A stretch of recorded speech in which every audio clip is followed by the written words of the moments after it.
Boa noite mais uma vez, então, gente. Vamos lá. Nós vamos falar hoje aqui sobre a figura do regime dos bens no casamento, tá?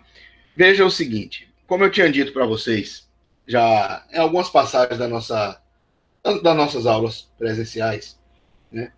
E em especial quando a gente falou aqui sobre os direitos, deveres e direitos patrimoniais, que foi na nossa última aula. Todo casamento ele tem que ser regido, né, por um regime de bens. Tá? Não existe possibilidade jurídica de você ter um casamento e esse casamento não ter um regime de bens instituído para aquela relação matrimonial. Deixa eu só abrir aqui o Código Civil. Né? Só vou abrir o Código Civil para a gente ver Tem algumas informações interessantes para a gente começar a ver aqui. 1639. Vamos lá. Então, veja. Olha bem. Para início de conversa, a gente tem que, quando pensar no regime de bens, né, a gente leva sempre em consideração os 5 regimes que são estabelecidos pelo nosso Código Civil.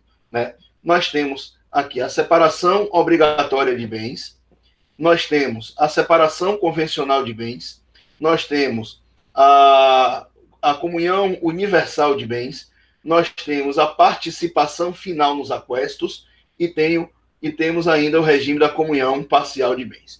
Então, esses são os 5 tipos de regimes que o nosso ordenamento jurídico trabalha, certo? Dentro dele, para que a gente aplique no casamento das pessoas. Veja que, inicialmente, a gente coloca sempre na ponta esses 2 regimes aqui, porque esses regimes eles são considerados como os regimes legais estabelecidos pelo Código Civil. Esses daqui são os regimes convencionais. Tá? Convencionais. Deixa eu liberar aqui e Davi entrar. Então veja o seguinte, quando a gente pensa na figura dos regimes de bens, inicialmente, a gente tem que pensar na classificação que esses regimes têm. Então, nós temos a classificação quanto à origem do regime de bens, né, e quanto aos efeitos dos regimes de bens. Então, quanto à origem, nós temos os regimes legais e nós temos os convencionais, certo? Vou até apagar aqui para não ficar uma coisa esculhambada aqui nesse quadro. Tá? E quando a gente fala da figura dos efeitos, né, nós temos os regimes considerados comunitários e os não comunitários. Tá? E os não comunitários. Veja como é que funciona essa classificação aqui. Quanto à origem, nós temos estabelecido os 2 pontos iniciais, que são os regimes da separação obrigatória de bens e o regime da comunhão parcial de bens. Tá certo? Então, só que, olhe como uma coisa vai funcionar e a dinâmica do estabelecimento do regime de bens. Se a pessoa deseja casar, no momento em que ela vai fazer o procedimento da habilitação, que a gente já estudou aqui, o oficial do registro, no momento da habilitação, ele vai analisar o quanto está estabelecido no artigo 1641 do Código Civil. Vamos aqui a ele, para a gente dar uma lida.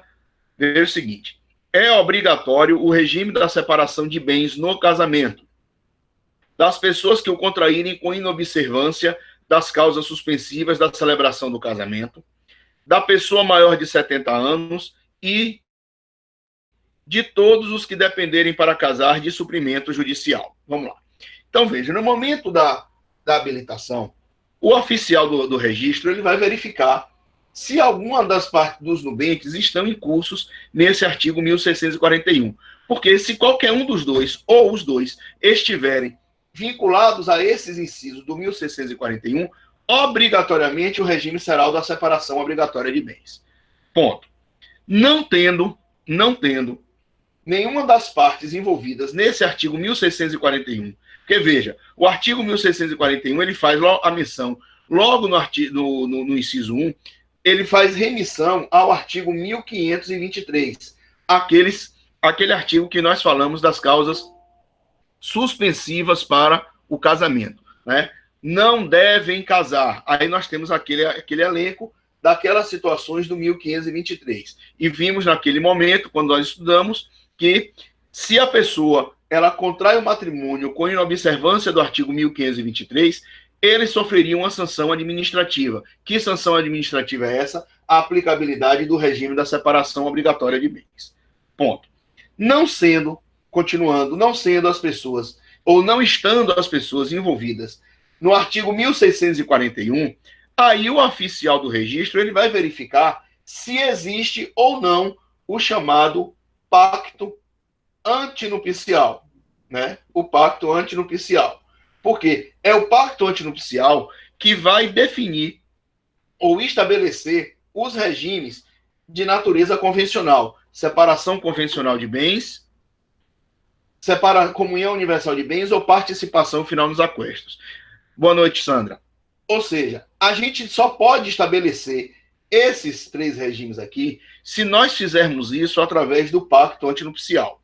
Então, veja, se as pessoas não estiverem incursas no artigo 1641 e não existir pacto antinupcial, a lei determina que o regime da comunhão parcial de bens vai ser o regime adotado por aquele casal no seu casamento. Então, veja, qualquer que seja a situação aqui, né, as pessoas vão ter sempre um regime de bens estabelecido no seu casamento, tá certo? Então, nesse momento aqui, nós temos como regime de bens de origem legal a separação obrigatória de bens e o regime da comunhão parcial de bens. Esse daqui, inclusive, ele passou a ser o regime legal com o advento da Lei 6.515 de 1977, a Lei do Divórcio. Ou seja, a mesma lei que institucionalizou o divórcio no nosso ordenamento jurídico, ele trouxe o regime de bens agora para ser o regime legal. Antes dessa lei, o regime legal era o da comunhão universal de bens. Tá beleza até aqui? A gente vai falar do pacto antinupcial também, tudo bonitinho. Tá certo?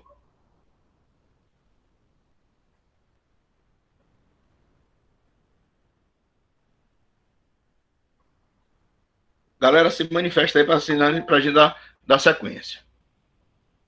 Ok. Agora veja aqui, antes da gente falar do regime comunitário, essa classificação daqui, o que determina os artigos 1600 o artigo 1639 e seguintes.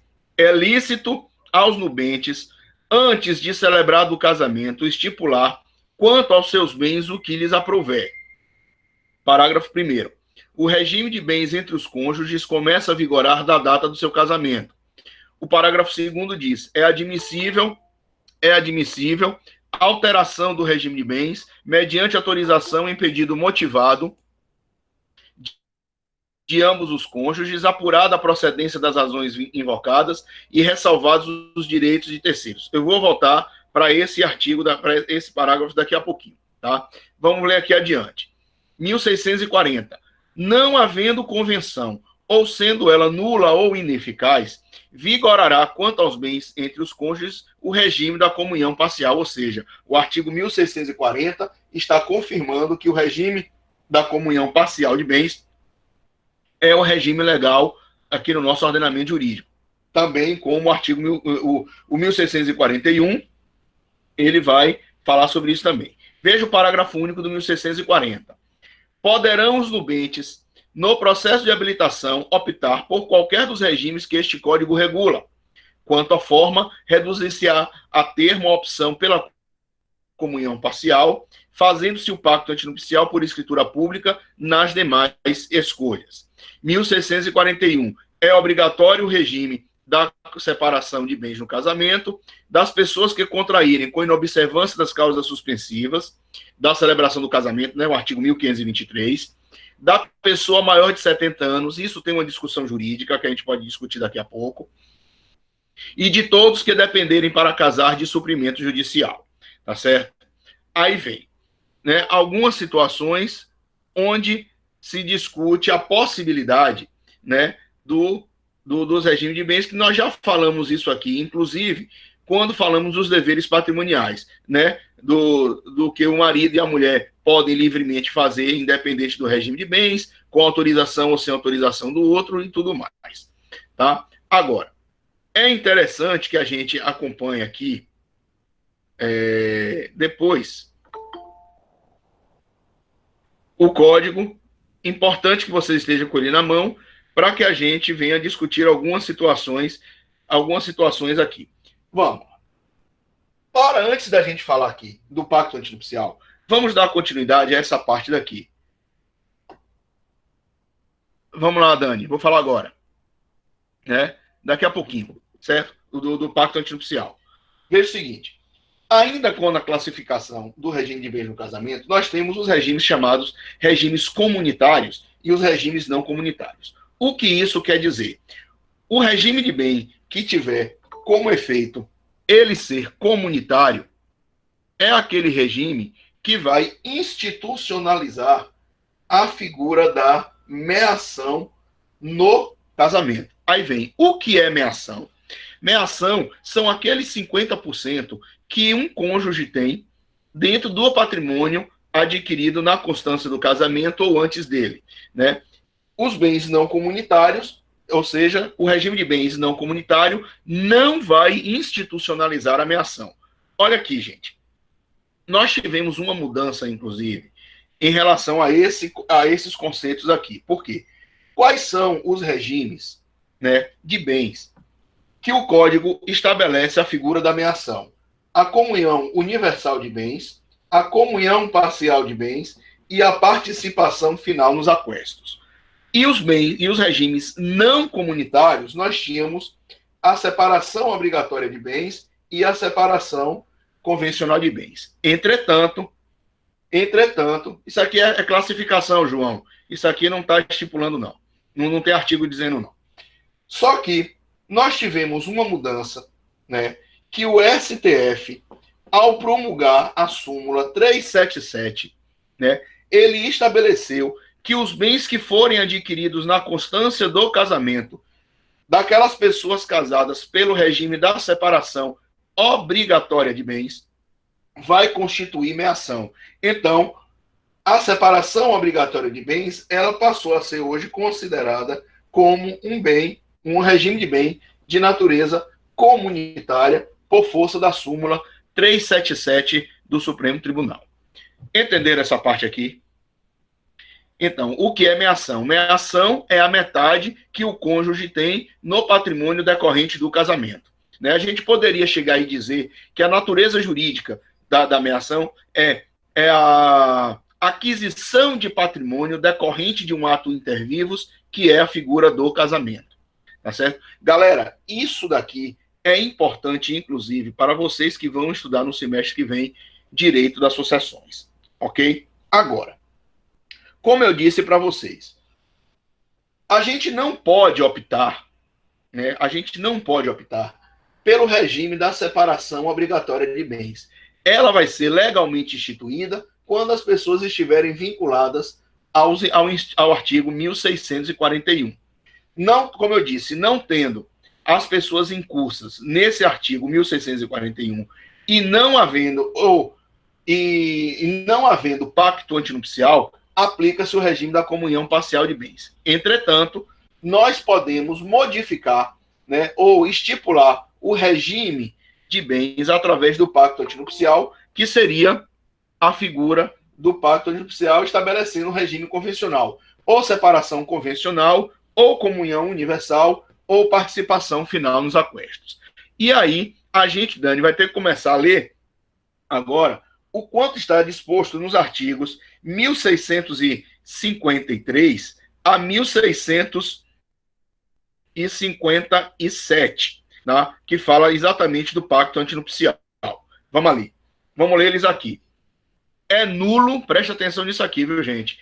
É nulo o pacto antinupcial se não for feito por escritura pública. Então, Dani, tá aí a sua resposta. O pacto, ele tem que ser escrito, tem que ser feito mediante escritura pública, né? E será ineficaz se não lhe seguir o casamento. Veja que essa informação do 1653 está estabelecendo também, nas entrelinhas, que os pactos antinupciais eles têm uma eficácia, inicialmente, intuito persona, personalíssima, em relação somente aos cônjuges, aos nubentes que estão fazendo esse pacto antinupcial. Né? Isso significa dizer o seguinte: vamos imaginar que eu deseje contrair matrimônio com Joana. E com Joana eu faço um pacto antinupcial estabelecendo o regime da separação convencional de bens. Só que eu faço isso e depois não sobrevém o casamento, eu termino meu relacionamento com Joana e tempos depois eu quero me casar com Patrícia. Pronto. E eu desejo fazer um pacto antinupcial também, ainda que casando pelo regime da separação convencional ou outro que eu deseje escolher aqui. Veja que o meu pacto antinupcial que eu tinha feito lá com Joana, ele não terá serventia para o meu casamento com Patrícia. Isso significa dizer que eu só posso fazer um pacto antinupcial com Patrícia diretamente com ela, porque ela tem que concordar com o pacto que vai ser estabelecido. Não, Mirela, não tem necessidade não.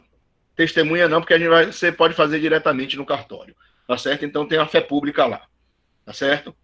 Entenderam, gente, como funciona isso? Isso significa dizer que cada pacto antinupcial, ele só tem validade para cada casamento, então ele não serve para outro casamento. 1654.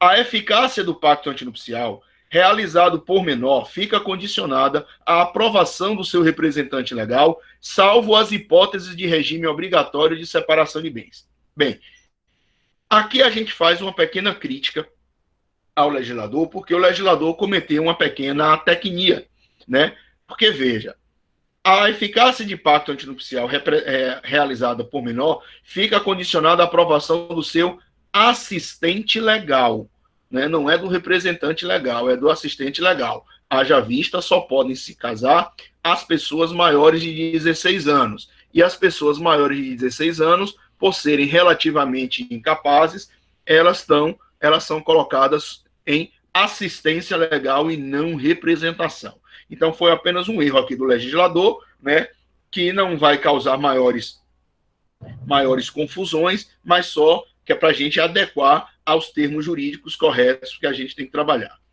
377. 377, está aqui, ó. Súmula 377, Mira. 377.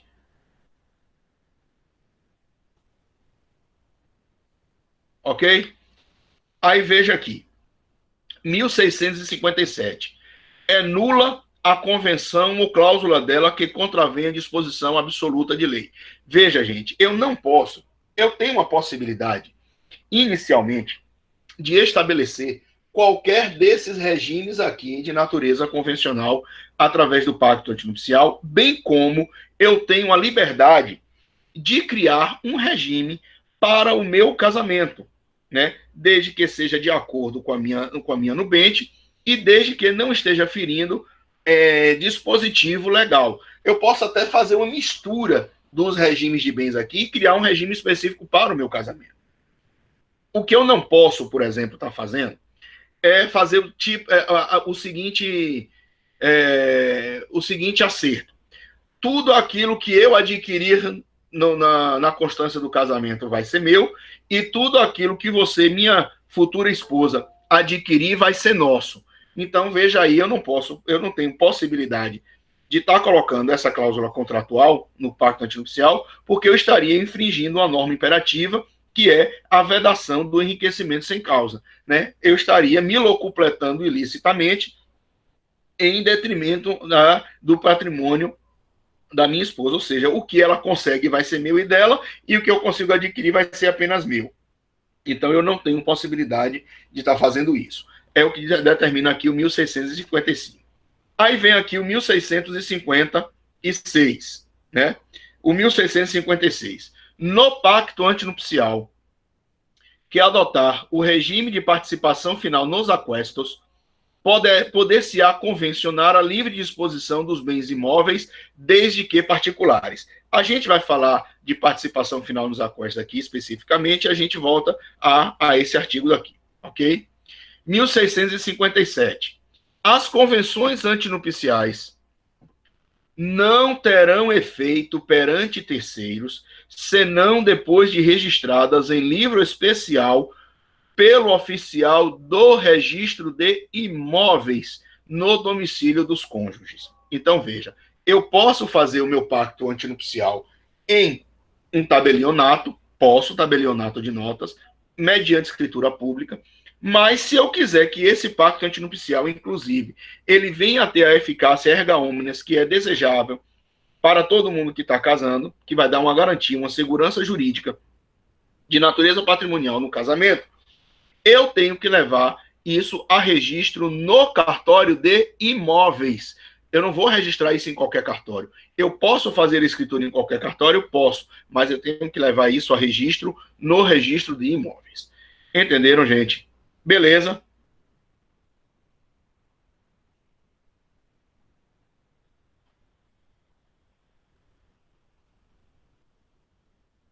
Ok.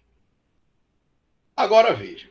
Antes da gente adentrar especificamente em cada um desses regimes daqui, a gente tem que analisar algumas outras circunstâncias que envolvem ainda a figura do regime de bens no casamento. E uma delas, por ser um instituto jurídico, né, o regime de bens, os regimes de bens, eles também são subordinados a alguns princípios jurídicos. Eu tenho, por exemplo, o princípio da liberdade, eu tenho o princípio da formalidade, e tenho ainda o princípio da definitividade. Veja o seguinte, aí a gente tem que analisar as seguintes situações. O que é que está estabelecido pelo princípio da liberdade? Logo, o que está disposto no artigo 1639, o caput. Vamos aqui a ele. Ó.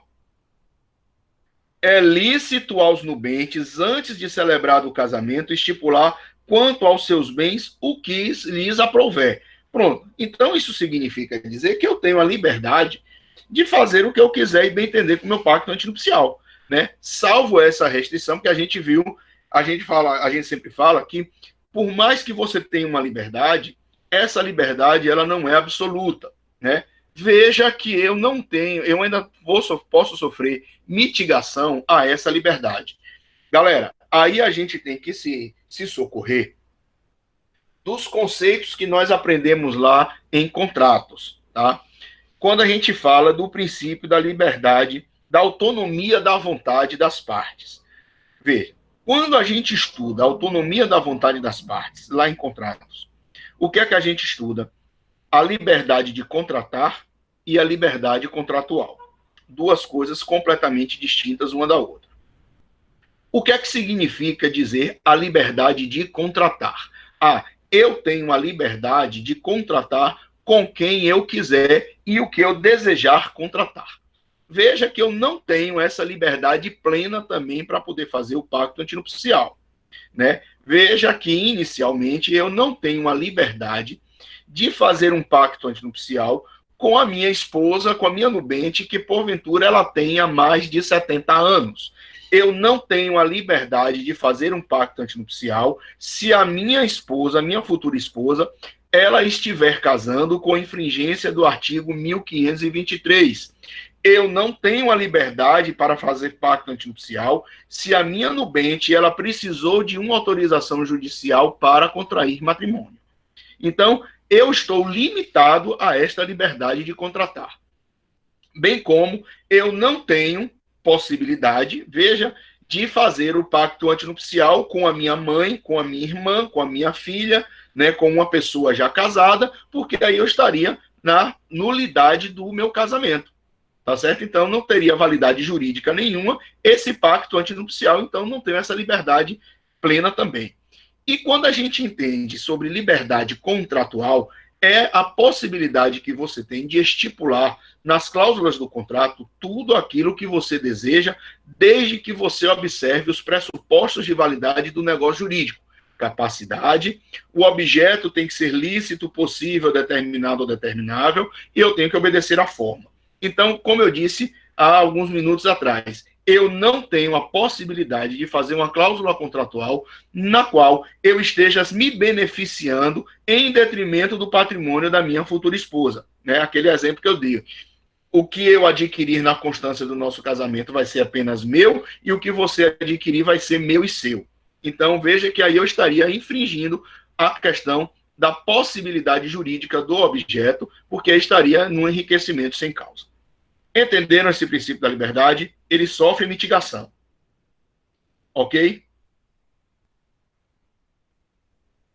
Maravilha. Agora, olha o que diz aqui o princípio da formalidade. Primeiro, o princípio da formalidade, ele não será aplicado ao regime da separação obrigatória de bens e, em princípio, ao regime da comunhão parcial. Porque basta eu não fazer, né, pacto antinupcial, que o meu casamento vai ser pelo regime da comunhão parcial. Ou seja, eu só preciso da formalidade de fazer pelo pacto antinupcial se os regimes eles forem os convencionais. Separação convencional, participação final nos aquestos e comunhão universal de bens. Então, eu não preciso de formalidade nenhuma para verificar a imposição dos regimes legais. Beleza? Agora, veja o que diz esse princípio da definitividade. Esse princípio da definitividade, antes da vigência do Código de 2002, era estabelecido, inclusive pelo Código de 16, que o regime estabelecido no casamento, ele era irrevogável, né? A gente não teria possibilidade jurídica nenhuma de alterar o regime de bens no casamento. Ocorre que, com o advento do Código Civil de 2002, nós passamos a ter a possibilidade de alterar o regime de bens conforme dispõe o parágrafo 2º do 1639. Vamos lá? É admissível a alteração do regime de bens mediante, ó, vou trazer aqui os parâmetros para vocês, né? Mediante autorização do juiz em pedido motivado, assinado por ambos os cônjuges, né? E vai ser apurado pelo juiz esse justo motivo, né? Ressalvados os direitos de terceiros. Então, veja, para que eu altere um regime de bens no casamento, eu tenho que ter a anuência da minha esposa, né? Para poder fazer a alteração no regime de bens. Eu tenho que apresentar um justo motivo para o juiz, né? Eu tenho que comprovar que a alteração de regime de bens não estou fazendo com a intenção de prejudicar interesse de terceiras pessoas, e o juiz ele tem que concordar, ele tem que aceitar esses nossos argumentos, meu e da minha esposa, para poder alterar o regime de bens. E o juiz ele pode simplesmente entender que o motivo que foi apresentado não é um motivo justo. Aí você começa as discussões jurídicas, né? O que seria o justo motivo? Aí eu entendo que isso vai entrar naquele critério da subjetividade, né? Aí o juiz ele tem que analisar cada situação para poder verificar se ele vai autorizar ou não essa alteração. Entenderam, gente, esses princípios?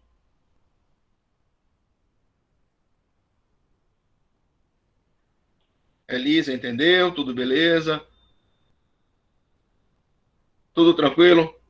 João, Paula, Idelmar, Davi, tudo tranquilo, né? Diga, Tainã.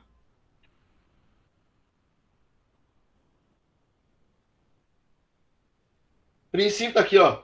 Princípio da liberdade, formalidade e definitividade. Não tem artigo, isso é princípio.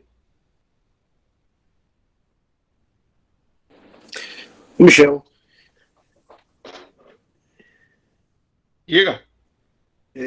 no caso do juiz concedendo essa autorização para modificação do regime e um terceiro posteriormente questionando Ele, a princípio, o juiz não viu nenhum problema, mas aí um terceiro chega a posteriori e diz, olha, eu fui prejudicado por essa modificação que foi feita aí. Ele pode reverter, anular essa decisão que ele tomou?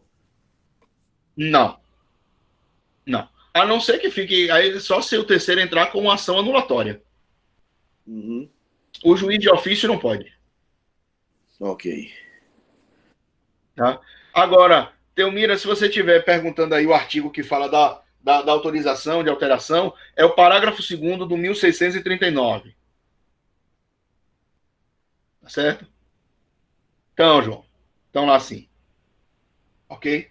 Agora veja, além dessa situação daqui, da questão dos princípios, a gente tem que analisar qual é o objeto do regime de bens. Tá? Então veja o seguinte, o objeto que nós temos são os próprios bens dos cônjuges. Aí vem uma informaçãozinha aqui para vocês, né, de ordem técnica. Analisando aqui o momento do casamento, né, a gente sabe que o regime de bens somente vai ter validade a partir do casamento, ou seja, o efeito, em princípio, ele é ex nunc, tá certo? O regime de bens vai surtir efeito a partir do casamento. Os bens que são adquiridos antes do casamento são chamados de bens presentes ou aprestos. Tá certo? Bens presentes ou aprestos. E os bens que forem adquiridos depois do casamento, eles são chamados de bens futuros ou aquestos. Tá certo? Então, não confundam as duas terminologias. Os bens presentes, né, os aprestos, adquiridos antes do casamento. Os bens futuros ou aquestos, adquiridos posterior ao casamento. Beleza? Veja, gente, que isso daí, ele vai ter esse conceito, ele tem uma importância grande. Veja que a própria nomenclatura de um dos artigos, de um dos regimes de bens, ele fala desde aqui, participação final nos aquestos. A gente vai falar especificamente desse regime aqui. Tá? Agora, veja uma situação que a gente tem aqui. A depender do regime de bens estabelecido, os aprestos se comunicam com os aquestos e vão fazer parte do patrimônio comum do casal. Por exemplo, no regime da comunhão universal. Então, existem exceções? Existem. E a gente vai analisar elas daqui a pouquinho. Tá certo? Agora, os bens que não se comunicam, veja a importância disso. Os bens que não se comunicam pelo regime de casamento não são os aprestos, não. Porque eu posso ter bens que são adquiridos na constância do casamento e que também não vão se comunicar. E esses bens que são adquiridos na constância do casamento e que não se comunicam, ou os bens que foram adquiridos antes do casamento que também não se comunicam, nós chamamos de bens particulares de cada cônjuge. Ou seja, os bens não particulares são aqueles que vão incidir a figura da ameação. Ou seja, os 50% que cada cônjuge terá decorrente do casamento. Posso, Paula? Então veja. Os bens presentes ou aprestos são aqueles bens que são adquiridos antes do casamento. Os bens futuros ou aquestos, os bens que são adquiridos antes do casamento, ou posterior ao casamento. Os bens que cada cônjuge adquire e que não se comunica pelo regime de bens ou pelas exceções estabelecidas em lei, chamamos de bens particulares de cada cônjuge. E os bens que vão se comunicar são os bens não particulares, ou seja, os bens não particulares instituem a figura da meação, que é 50% que cada cônjuge terá no patrimônio decorrente do casamento. Beleza? Entenderam essa parte? Ok. Agora veja algumas situações também interessantes que nós temos aqui. Ainda que a título hoje mais histórico, mas é possível ainda a gente modificar algumas situações. Veja. Nós tínhamos no Código de 16 o chamado regime dotal, né? Ou seja, o que era o regime dotal? Aquele estabelecido pelo dote, né? Calma, Mirela, você está muito agoniada. Tenha pressa não, a gente vai falar dessa parte daqui a pouco, né? Depende. Depende da situação, né? Então veja, o regime dotal, como é que funciona, como é que funcionava isso?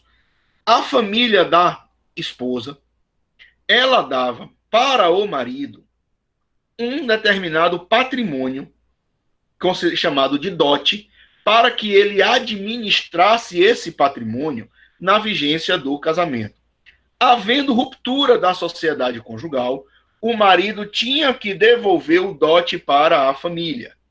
Tá certo? Então, veja, o regime dotal estabelecia essa regra de que a família da esposa, da nubente, ela entregaria um patrimônio para a administração do marido na vigência do casamento.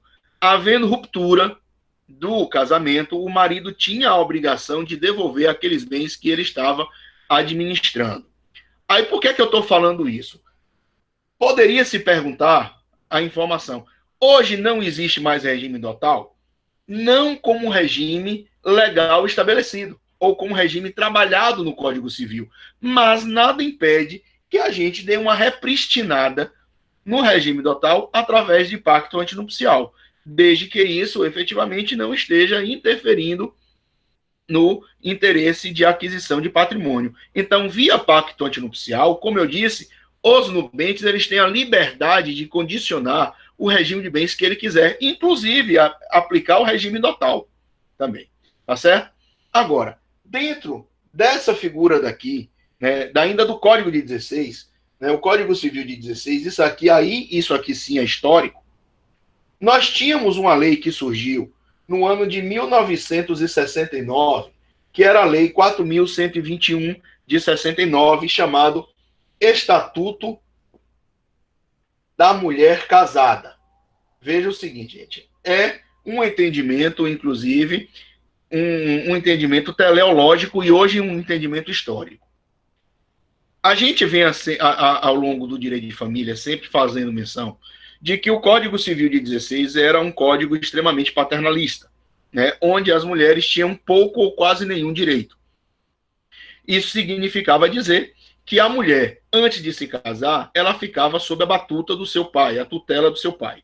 E em contraindo o matrimônio, ela saía do jugo paternal e entrava no jugo marital, ou seja, ela se subordinava à vontade do seu marido.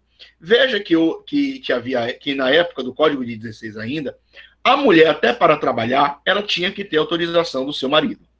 Né? Isso vocês aprenderam, vocês já ouviram falar isso, né? Inúmeras vezes. Não é uma novidade para você. Né? Só que o Estatuto da Mulher Casada, para que se beneficiasse, veja que nessa época daqui, o regime legal era o regime da comunhão universal. Ele deixou de ser regime legal em 1977. Tá? Então, veja, o Estatuto da Mulher Casada, ele veio para poder, ele veio para dar uma garantia patrimonial para a mulher que era casada. Ou seja, os bens que a mulher casada adquiria como fruto do seu patrimônio, do seu trabalho, né, eram chamados de bens reservados da mulher. Ou seja, mesmo ela casada pelo regime da comunhão universal de bens, esses bens que as mulheres casadas adquiriam por força do seu trabalho, eles não se comunicariam com o patrimônio que era do casal. Ou seja, as mulheres tinham esses bens reservados e não se comunicariam entre nos regimes decorrentes do casamento, né? E dentro ainda desses regimes daqui, o Estatuto da Mulher Casada ainda trazia a figura dos chamados bens parafernais. Olha a diferença. Bem dotal não tem nada a ver com bem reservado, que por sua vez não tem nada a ver com bem parafernal. Os bens parafernais eram os bens de uso exclusivo da mulher. Joias, vestidos, sapatos, bolsas, chapéus, ou seja, aqueles bens que se entendia serem inservíveis para o homem, tá certo? Então, os bens de uso particular da mulher, né, de uso pessoal dela, eram chamados bens parafernais. Os bens que ela adquiria na vigência do casamento, sendo casada com fruto do seu trabalho, bens reservados que não se comunicariam. E os bens dotais eram aquele patrimônio que a família dela entregava para o marido, para que o marido administrasse na vigência do casamento. Então, quando você fala aqui de bens parafernais, né, ou seja, tudo aquilo que era inservível para o homem, vem o termo parafernália. Exatamente isso, Davi. Ou seja, tudo aquilo que não serve é uma parafernália. Mas veja que até o nome parafernália, ele surgiu num tom de chacota, de coisa pejorativa, porque você entendia que tudo que prestava só prestava para o homem e o que não servia era para a mulher. Tá beleza?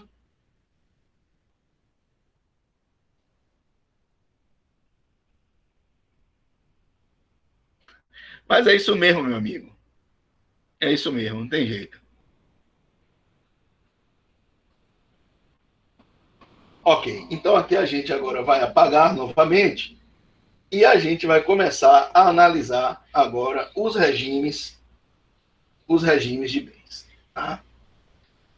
Olha, aí agora praticamente a gente vai fazer uma leitura do código. Tá?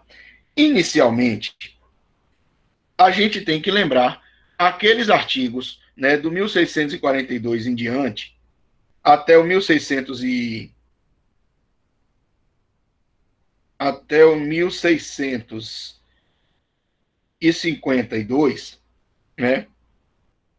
Até 1652, porque ele fala sobre as relações de natureza patrimonial, os deveres e direitos que cada cônjuge tem, né, no Instituto do Casamento. Mas a gente tem que analisar agora exatamente o que cada um dos regimes estabelecidos no Código ele trabalha. Então vamos lá, vamos começar pelo regime legal suplementar, que é o regime da comunhão parcial de bens. Tá? 1639, mas aqui agora, Arlete, a gente vai ler sobre o artigo 1658. Tá? Né? Aí tem também a cultura do nosso amigo Arthur aí, parafernália vem do grego, eram os equipamentos do teatro grego, mas aplicado aqui para o nosso ordenamento jurídico, meu amigo, como os bens parafernais, aqueles que não serviam para o homem. É por isso que eu disse que era uma aplicação de conteúdo pejorativo. Tá certo? Vamos lá. Olha o que diz aqui o artigo 1658. No regime de comunhão parcial, comunicam-se os bens que sobrevierem ao casal na constância do casamento, com as exceções dos artigos seguintes. Gente, o que cai mais em prova é o diabo dessas exceções, né?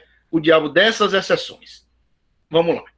Olha o que diz aqui o artigo 1659. Excluem-se da comunhão parcial de bens os bens que cada cônjuge possuir ao casar e os que lhe sobrevierem na constância do casamento por doação ou sucessão e os subrogados em seu lugar. Então, respondendo já à agonia de Mirella lá em cima, né, se a pessoa é casada pelo regime da comunhão parcial de bens, os bens que recebidos a título de doação ou herança não vão se comunicar. Mas neste regime, Mirella, de comunhão parcial de bens, tá certo? Inciso 2. Os bens adquiridos com valores exclusivamente pertencentes a um dos cônjuges em subrogação dos bens particulares. Veja o que diz essa historinha daqui. Eu me caso hoje pelo regime da comunhão parcial de bens e eu já possuo um apartamento ou, mesmo casado pelo regime da comunhão parcial de bens, eu recebo a título de doação ou de herança um imóvel. Pronto. São bens particulares, logo, bens que não se comunicam pelo regime da comunhão parcial de bens.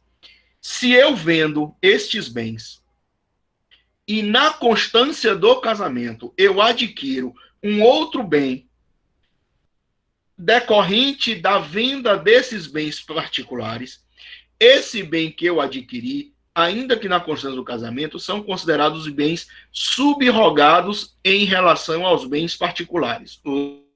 Logo, estes bens também não vão se comunicar pelo regime de bens. Ok? Entenderam essa parte?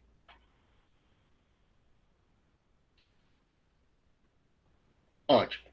Aí vem aqui o inciso 3. Também se exclui da comunhão parcial as obrigações anteriores ao casamento, as obrigações provenientes de atos ilícitos, salvo se esses atos ilícitos tiverem revertido em proveito do casal, que aí as obrigações seriam dos dois, solidária, os bens de uso pessoal, os livros e os instrumentos de profissão, os proventos do trabalho pessoal de cada cônjuge, ou seja, o meu salário é meu salário, o salário da minha esposa é o salário dela, as pensões, meio-soldos, montepios e outras rendas semelhantes. Veja, a gente não tem mais a figura de montepio, né? Que era uma indenização decorrente pela morte das pessoas, né?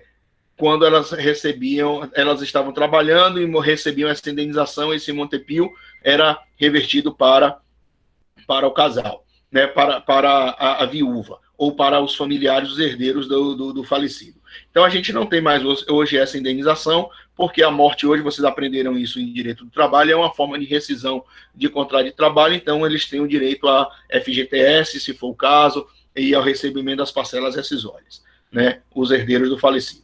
Né? Então, essas pensões também, a pessoa que recebe pensão, em especial as pensões decorrentes de uma indenização, elas não vão se comunicar por conta do regime de bens da comunhão parcial. Né? Aí vem o artigo 1660 que diz: entram na comunhão parcial de bens os bens adquiridos na constância do casamento por título oneroso, ainda que adquiridos somente em nome de um dos cônjuges, os bens adquiridos por fato eventual, com ou sem o concurso de trabalho ou despesa anterior, né? Ou seja, se vocês ganham na Mega Sena, tem direito, viu?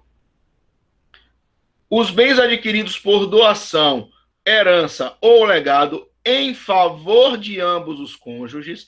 Então a gente tem que tomar cuidado, né? Porque às vezes o enunciado da questão traz essa informação e essa informação está subliminar no enunciado da questão, que você pode pensar, bem, o bem que, na regime da comunhão parcial, os bens que receberam a título de doação não se comunicam. Só que se esses bens foram doados, né, ou receberam por herança em favor de ambos os cônjuges, vão constituir meação sim. Né? As benfeitorias em bens particulares de cada cônjuge, os frutos dos bens comuns ou dos particulares de cada cônjuge, percebidos na constância do casamento ou pendentes ao tempo de cessar a comunhão. Ó, poupança, aluguéis de bens particulares, comunicam-se sim por conta do regime da comunhão parcial de bens, né? 1661. São incomunicáveis os bens cuja aquisição tiver por título uma causa anterior ao casamento. Agora veja a informação. A pessoa, a turma da manhã, até questionou isso. Ô, Michel, se você entra com uma ação judicial na vigência do casamento e você ganha um dinheiro, você casado pelo regime da comunhão parcial de bens. Bem, se eu receber algum valor, esse valor é meu e da minha esposa. Agora, se o processo se iniciou antes do casamento, o dinheiro é apenas meu, né, por força do artigo 1661. Ok? Entenderam, gente, essa parte? Ô, Michel, investimentos que a pessoa tinha antes de contrair o matrimônio continua sendo só dela, mas o rendimento, o fruto civil, vai passar então a ser percebido pelos dois, por ambos os cônjuges. Com base no inciso 5 do 1660. Bacana. Os frutos dos bens comuns ou dos particulares de cada cônjuge. Beleza. Valeu. O pessoal já está começando a pensar se esse regime é bom. Esse dinheiro era meu quando eu apliquei antes de casar. Não, senhor. O rendimento é meu aí, metade, não dá pra ganhar. Pois é, Paulo. Tem meio mundo de gente aqui vai começar a se preocupar. Tá certo? Veja aqui. Olha o que diz o 1662 aqui, agora. Michel, só uma coisa. Tô falando aqui de bens de trabalho, né? Veja bem, por exemplo, minha esposa é dentista, ela tem um consultório e aí tem vários equipamentos ali que são de uso do trabalho. Até que ponto só ela tem direito sobre esses equipamentos e o que é que pode entrar na ameação nessa questão aí? A cadeira odontológica, as turbinas... 100% direito dela. 100% direito dela. É bem particular, meu amigo.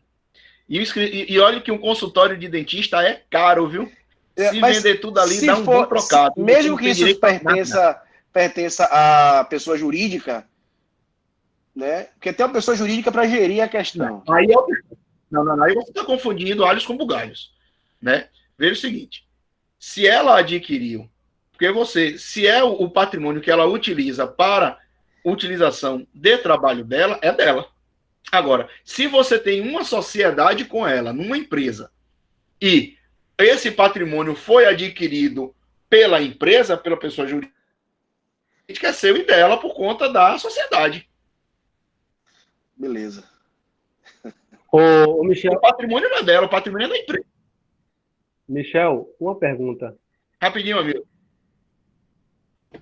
Peraí, deixa eu ver se ele... Para a gente não atrapalhar o entendimento. Entendeu, Davi? Entendi, perfeito. Se for um bem particular, assim, em nome da pessoa natural, pessoa física, não há o que discutir. Em sendo um bem da pessoa jurídica, aí você poderia questionar. Veja, aí você vê até o conceito de pessoa jurídica. Qual é a primeira informação que você tem da pessoa jurídica? O patrimônio da pessoa jurídica não se confunde com o patrimônio dos sócios. Exato, perfeito.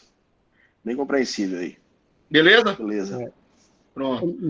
Hamilton, você ia perguntar, diga aí. É João que vai. Ô, João, desculpa. Quer dizer, só para eu entender aqui, uma aplicação financeira que eu tenha feito antes do casamento, no regime de comunhão parcial, ela é só minha, mas os frutos dessa aplicação é do casal aí? Desse investimento? Exatamente. Ok. Exatamente.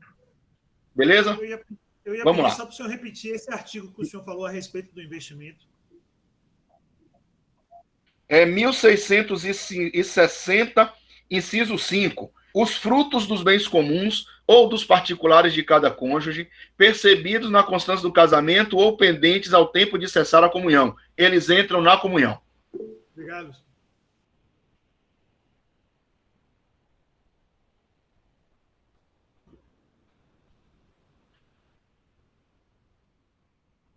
Previdência privada, meu amigo, aí você considera, você vai saber se você adquiriu na constância do casamento, é dos dois. Se foi adquirido antes, é sua. Agora, se foi adquirido por um fato eventual, né, sem o concurso de trabalho ou despesa anterior, né, aí é benefício, né, que você pode estabelecer do casal. Não é particular, não. Ok? Ô, Michel, o regime de união estável está aqui no código também, fala disso. Eu estou falando de casamento. Desculpa. Casamento. Esqueça a união estável. Estou falando de casamento. Vamos lá? Beleza. Olha aqui. Artigo 1662. No regime da comunhão parcial, presumem-se adquiridos na constância do casamento os bens móveis, quando não se provar que o foram adquiridos em data anterior ao casamento. Tá certo? Beleza? Aí veja aqui. 1663, né? 1663 está aqui dizendo: a administração do patrimônio comum compete a qualquer dos cônjuges, ou seja, está estipulando aqui uma solidariedade entre os cônjuges. As dívidas contraídas no exercício da administração obrigam os bens comuns e particulares do cônjuge que os administra, e os do outro na razão do proveito que houver auferido. A anuência de ambos os cônjuges é necessária para os atos a título gratuito que impliquem cessão de uso ou gozo dos bens comuns, né? Ou seja, se eu tenho um bem comum com a minha esposa e desejo emprestar um imóvel, para imaginar um imóvel, e desejo emprestar um imóvel para a pessoa, para um amigo meu morar, eu preciso da anuência dela. Agora, se eu faço o aluguel, eu não preciso da concordância. Óbvio que eu tenho que informar a ela, porque ela pode ter interesse específico em utilizar o patrimônio comum também. Tá certo? Então, tudo que existe na figura do casamento tem que ser aplicado de comum acordo entre o casal. Em caso de malversação dos bens, o juiz poderá atribuir a administração a apenas um dos cônjuges. Ou seja, se você tiver um cônjuge que seja agora, que sofra de prodigalidade, por exemplo, ele pode requerer lá no processo de interdição, inclusive, que seja a administração exclusiva dele. Ok? 1664. Os bens da comunhão respondem pelas obrigações contraídas pelo marido ou pela mulher para atender aos encargos da família, às despesas de administração e às decorrentes de imposição legal. Ou seja, é o patrimônio do casal que é responsável para atender os encargos. A gente não pode esquecer, gente, também, daquela historinha que nós falamos da mútua assistência. O fato da pessoa não ter meação em relação ao salário do outro, mas você tem a obrigação de ajudar, né, o seu esposo, a sua esposa, seu cônjuge, na vigência do casamento. Tá certo? 1665. A administração e a disposição dos bens constitutivos do patrimônio particular competem ao cônjuge proprietário, salvo convenção diversa em pacto antinupcial. Veja, aquilo que eu disse para vocês. Eu posso também estabelecer em pacto antinupcial o regime da comunhão parcial. Se eu não fizer pacto antinupcial, já é o regime legal. Mas eu posso relativizar, inclusive, o regime da comunhão parcial. Eu posso chegar e dizer, através de pacto antinupcial, que o patrimônio que eu possuía ao casar, ainda que seja meu, seja de administração meu e da minha esposa. Eu posso estabelecer isso em pacto antinupcial, não é problema jurídico nenhum. Não cria qualquer tipo de celeuma se você fez de comum acordo com ela. Tá certo? 1666. Né? As dívidas contraídas por qualquer dos cônjuges na administração de seus bens particulares e em benefício destes, não obrigam os bens comuns. Ou seja, você não pode chegar e pleitear que o patrimônio do casal seja utilizado para fazer frente às dívidas que vocês possuíam em relação aos bens particulares. Tá certo? O que é bem particular tem a sua administração e você é o responsável. Então, o seu patrimônio é responsável por essa situação. Entenderam, gente? Regime da comunhão parcial de bens? Ô, Michel, agora uma dúvida aqui em relação a esses bens adquiridos por sucessão ou doação, e eu querendo fazer com que eles passem a ser de uso comum. Eu posso dizer, olha, esse bem eu adquiri aqui por herança, mas eu quero instituí-lo como um bem comum. Eu quero que minha esposa tenha direito sobre ele também. Eu posso fazer isso? Pode. Não tem problema. É a livre disposição que você tem do patrimônio que é seu. Mas isso não seria uma alienação, é apenas uma disposição, uma declaração, né? Ou eu precisaria alienar? Não, né? Não. Você faz essa declaração, você pode fazer até uma declaração através de escritura pública, que tem validade jurídica. Em caso de divórcio, aquele bem vai entrar. Você não pode nem chegar depois e alegar que aquele bem era particular e não integra a minha ação. Já que você... Veja bem, eu estava pensando nisso aí, por exemplo, você fazer você acaba fazendo um negócio jurídico com o próprio cônjuge. Porque você tem, olha, vamos adquirir um imóvel, só que para a aquisição desse imóvel eu vou pegar um que eu ganhei de herança. E aí esse bem novo ele vai ter parte que foi em comum e parte que foi apenas particular, de um dos cônjuges. Mas eu querendo, ela vai de alguma maneira, não, eu pago em dinheiro, se for o caso, ou nem isso, não, vamos manter como se fosse nosso mesmo, e a partir de agora será um bem comum. Isso aí, basta essa declaração pública aí, né? Pode. Você, no momento da escritura que você estiver pensando na aquisição de um imóvel, quando você fizer a transferência de patrimônio para você na escritura pública ou no registro de imóvel, você já coloca lá que a propriedade é dos dois. Perfeito. Ok?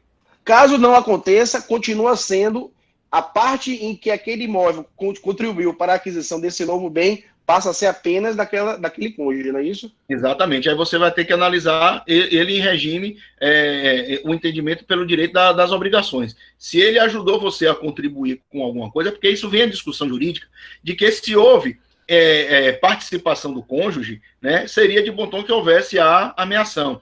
Mas você pode estar estabelecendo o direito obrigacional. Mas ela só contribuiu com 20% do valor. Então, ela só teria direito a esses 20%. Haveria um condomínio de natureza percentual. Entendeu? Valeu. Tô relaxado, Delmar, é que dá muito pano pra manga esse negócio, rapaz. É bom saber esses detalhes. Doação ou herança, Arthur? Doação ou herança. Tá? Agora, vamos aqui. Vamos analisar o segundo aqui agora, que é o regime da comunhão universal de bens, tá? Regime da comunhão universal de bens. Esse daí era o regime legal até antes da Lei 6.515. Veja, a Lei 6.515, ela é de 26 de dezembro de 77, né? Lei 6.515, que institucionalizou o regime da comunhão parcial de bens como regime legal agora. Vamos lá. Olha o que diz aqui os artigos. 1667. O regime da comunhão universal importa a comunicação de todos os bens presentes e futuros dos cônjuges e suas dívidas passivas, com as exceções do artigo seguinte, ou seja, junta os dois, faz tudo num bolo só, via de regra, e divide pelos dois. Aí vem. São excluídos da comunhão universal os bens doados ou herdados com a cláusula de incomunicabilidade e os subrogados em seu lugar. Olha, presta atenção nisso. Se eu sou casado pelo regime da comunhão universal de bens e eu recebo um bem a título de doação ou de herança, esses bens se comunicam, salvo se existir a cláusula de incomunicabilidade. Ok? Prestem atenção nisso, porque isso aí é que pega a galera pelo pé no enunciado de uma questão. Beleza? Inciso 2.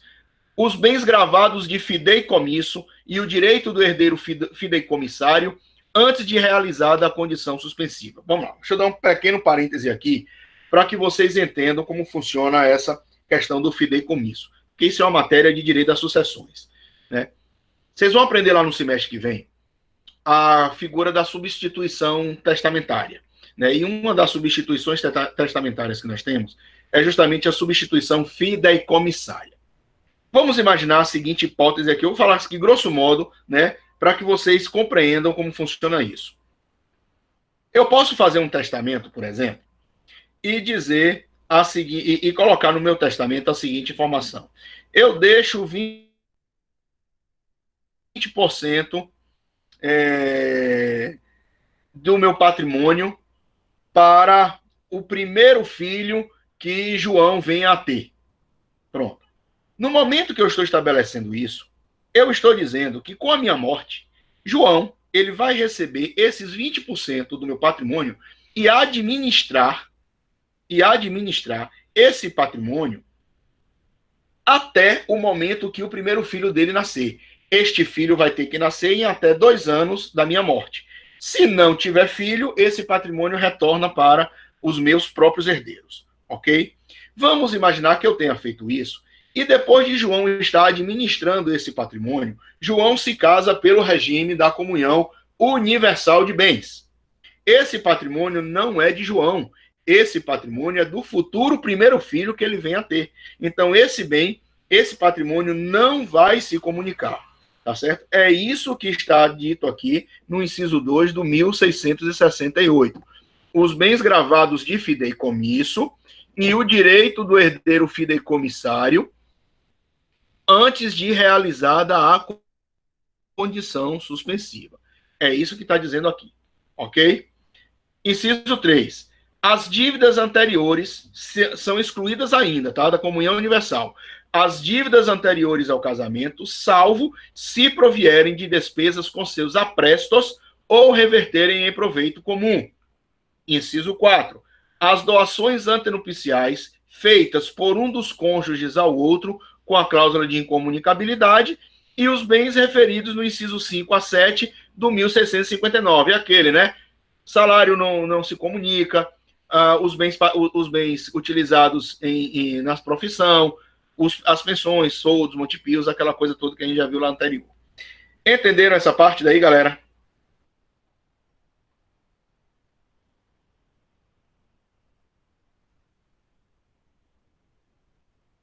Né? E houve uma época que dizia que esse aí era o melhor regime, hein? Que era um regime legal, inclusive. Mas vamos lá, vamos continuar com essa criatura. 1669.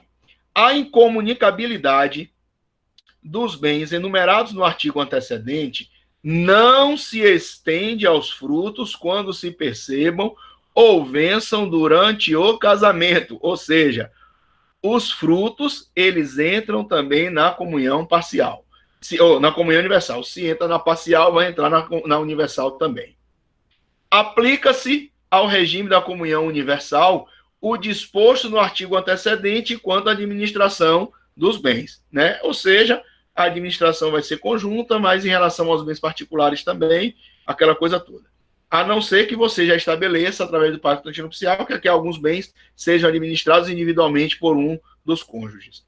Extinta, 1671, extinta a comunhão societária, né, o casamento, e efetuada a divisão do ativo e do passivo, cessará a responsabilidade de cada um dos cônjuges para com os credores do outro. Ou seja, no momento que você se casa, você passa a ser solidário ao seu cônjuge, né? Havendo a divisão patrimonial e havendo o divórcio, né? Rompe-se essa solidariedade legal. Entenderam? Regime da comunhão universal de bens? Beleza. Aí vem aqui agora um outro regimezinho chamado regime da participação final nos aquestos, né? Eu apenas vou alterar a ordem aqui do entendimento, né, da sequência do código, para a gente falar primeiramente sobre o regime da separação convencional de bens. Veja, o regime da separação convencional de bens, ele pode ser absoluto ou pode ser relativo. Significa dizer que através do pacto antinupcial, eu digo, olha, simpatia, o que é meu, e aquilo que eu adquiri na constância do casamento é meu, e o que você adquirir é seu. Ou seja, não vai se misturar nada. Tá certo? Mas eu posso relativizar? Posso. Eu posso chegar e fazer uma cláusula no pacto antinupcial e dizer o seguinte, ó, a gente vai se casar pelo regime da separação convencional de bens, entretanto, o primeiro apartamento que a gente adquirir vai ser meu e seu. Pronto, relativizei a separação convencional, única e exclusivamente em relação àquele patrimônio. Beleza? Não tem problema nenhum. Por isso que eu digo que, particularmente, eu, Michelzinho, acho que este daqui é o melhor regime de bens.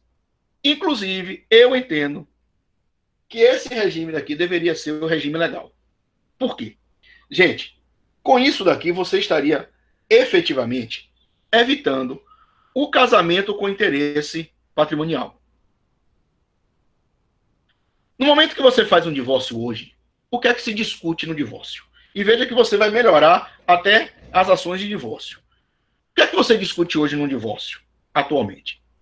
A homologação do divórcio, que você já não tem mais interesse em permanecer no affectio maritalis. A homologação do divórcio, partilha de bens, guarda de filhos, pensão alimentícia, e a possibilidade da manutenção do nome de casado. Esse daqui já cai por terra porque esse é um direito da pessoa que adquire o sobrenome do casal. Pronto. Então, se eu me caso e eu adquiro o sobrenome da minha esposa, quem tem o direito de escolher se permanece com o nome de casado sou eu e não ela. Pronto. Já caiu uma discussão aí. Prestação, a questão da homologação do divórcio. Se eu não quero permanecer casado, o juiz não tem o poder de me obrigar a permanecer casado. Beleza? Então a gente passa aqui a ter 3 discussões. Partilha de bens, guarda dos filhos, pensão alimentícia. A lei determina, e a gente vai estudar isso mais na segunda unidade, a lei estabelece a figura da guarda compartilhada. Ela deve ser instituída logo de cara. A não ser que inexista possibilidade dessa guarda compartilhada, aí se aplica a guarda alternada ou unilateral. Aí você já tem uma certa discussãozinha para você comprovar que não tem possibilidade do compartilhamento da guarda, mas a guarda ela é instituída. Prestação de alimentos. É minha obrigação, na condição de pai e na condição de mãe, prestar os alimentos em relação aos filhos. Aí você pode estar discutindo a figura do pensionamento para ex-cônjuge. Aí vem a história. Os juízes hoje eles têm uma tendência de dizer que você não pode fazer pensão alimentícia de previdência privada, né? Então você vai ter que trabalhar para que você se mantenha. Então o juiz hoje vai estar estipulando por um tempo a obrigatoriedade do pagamento de pensão se houver a comprovação da necessidade do pensionamento. E ainda tem essa informação. A pessoa tem que comprovar a necessidade e a outra pessoa que vai pagar a pensão tem que comprovar a sua possibilidade de pagamento e a sua capacidade de pagamento. Então não é tão simples e a gente vai estudar isso lá em direito quando a gente vai falando da ação de alimentos. E aí cai por terra, se eu aplico o regime da separação convencional de bens, discussão sobre o patrimônio. O que é meu, o que é dela, vou discutir o que mais? Não tem discussão. Então, por isso que eu digo que esse regime, para mim, é o melhor regime estabelecido. Se eu hoje fosse casar, eu me casaria pelo regime da separação convencional de bens, porque aí eu estou comprovando efetivamente que eu estou me casando com a pessoa porque eu tenho interesse nela, na pessoa e não no seu patrimônio. Aí vem as pessoas que gostam de fazer o contraponto. Ah, não, mas quando você se casa, então você casa, você está juntando tudo, então melhor seria do regime da comunhão universal, porque você está demonstrando que você gosta tanto da pessoa que você pouco está se importando com o patrimônio. Se divorcie. Se divorcie, para você ver se esse aqui é o melhor. Nunca será, porque quando você começa a discutir divisão patrimonial em ação de divórcio, é a pior coisa do mundo, né? Então, digo para vocês de cátedra, esse daqui não é o melhor regime, não. Né? Principalmente por conta dessa discussão. Óbvio que se você estiver pensando no casamento perfeito, que vai se extinguir pela morte da pessoa, legal, massa, você está dividindo, mas depois que você morreu também, você não está levando nada. O problema é quando você se divorcia. Né? Aí, esse daqui, para mim, se reflete sendo o melhor. Quer relativizar? Relativize, não tem problema. Quer dar uma garantia, uma segurança para a sua esposa? Dê também. Ah, ela não tem, você tem mais condição de receber, de adquirir patrimônio do que ela, beleza, relativize, coloque, diga que o primeiro apartamento vai ser só dela, que o primeiro apartamento vai ser dos dois. Não tem problema nenhum, entendeu? Você está relativizando, mas você está falando isso em relação a uma parte do patrimônio. Exatamente, Alete, é isso que eu estou dizendo, né? Porque ninguém está isento de uma separação. Separação pode ocorrer por vários motivos, né? Pode ocorrer porque houve um adultério, porque houve uma traição, porque houve a falta de amor, porque faltou tesão, faltou diálogo, faltou qualquer coisa. É possível. Qualquer regime. Veja, Mira, que a questão do pensionamento alimentar independe do regime de casamento. Independe. A questão de pensão alimentícia depende da necessidade, capacidade e possibilidade. Tá? Isso independente do regime de bens. Tá certo? Então a pensão é assegurada independente do regime de bens. Beleza? Ok? Agora, por que é que eu preferi falar agora da separação convencional antes da participação final nos aquestos. Veja, porque a participação final nos aquestos, veja o que o nome diz. Participação ao final nos aquestos. O que são aquestos? Os bens adquiridos após o casamento. E quando você fala aqui final, a pessoa já está vislumbrando o término do relacionamento conjugal, que pode se dar ou por separação judicial, ou por divórcio, ou até pela morte. Tá certo? Então veja, como é que funciona, grosso modo, essa participação final nos aquestos. Os doutrinadores chamam isso de, inclusive, de regime híbrido. Porque, na verdade, eu tenho, após o casamento, a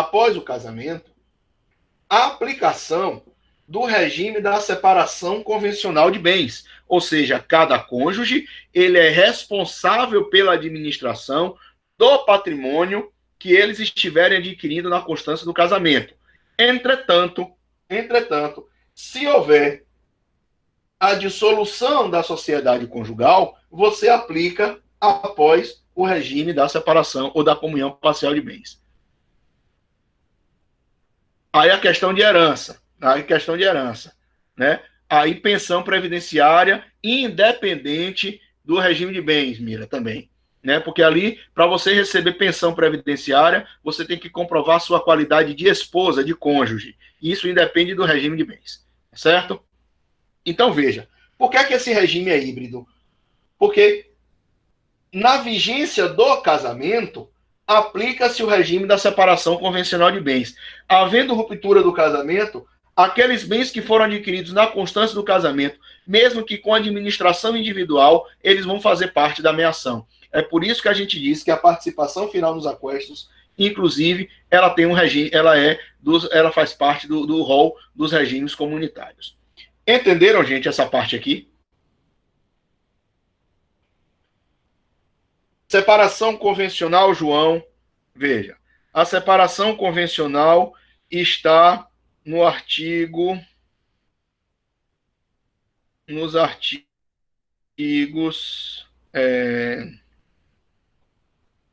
1687 e 1688. E a participação final nos aquestos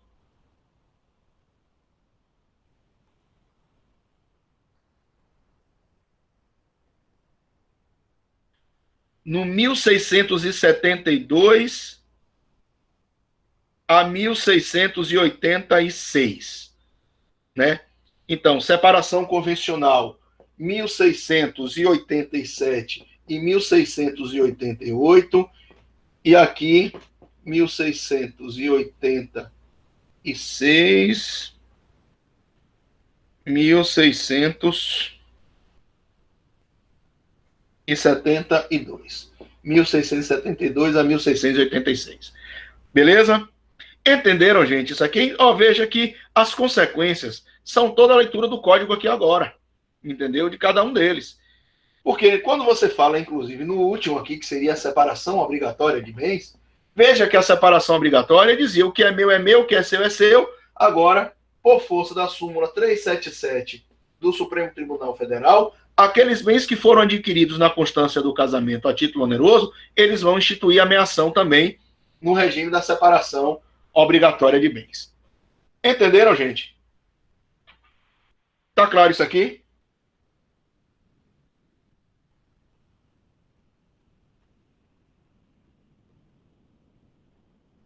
O regime da participação final nos aquestos é o que chama de regime híbrido, sim, exatamente. Isso, Arlete. Regime híbrido. Híbrido por quê? Porque você tem um misto tanto de separação convencional quanto de comunhão parcial de bens. Agora, só vai aplicar a comunhão parcial de bens quando houver a ruptura da sociedade conjugal. Beleza? Está assim. Tá? Naquelas regras do 1641, Naldo.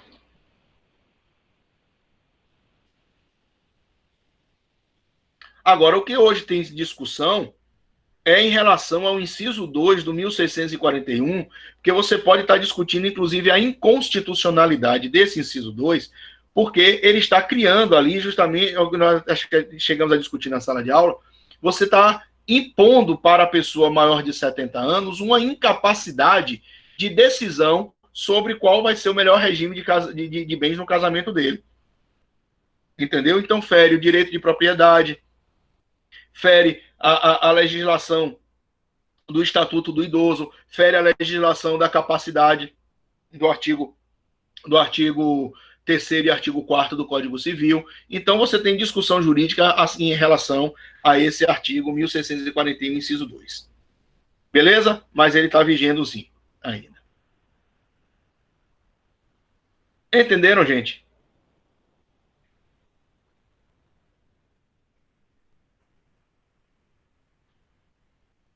E Delmar, isso cai na prova também, viu, meu amigo? Esse é o penúltimo assunto, os últimos assuntos, né? O antepenúltimo, porque os 2 últimos assuntos que faltam é divórcio e união estável. Beleza? Gente, um bom feriado para vocês, fiquem em casa, né? Usem máscara, né? Boa Páscoa para vocês. Eu vou encerrar aqui a gravação, mas vou ficar aqui um pouquinho ainda com vocês. Se vocês tiverem alguma dúvida, a gente discute aqui.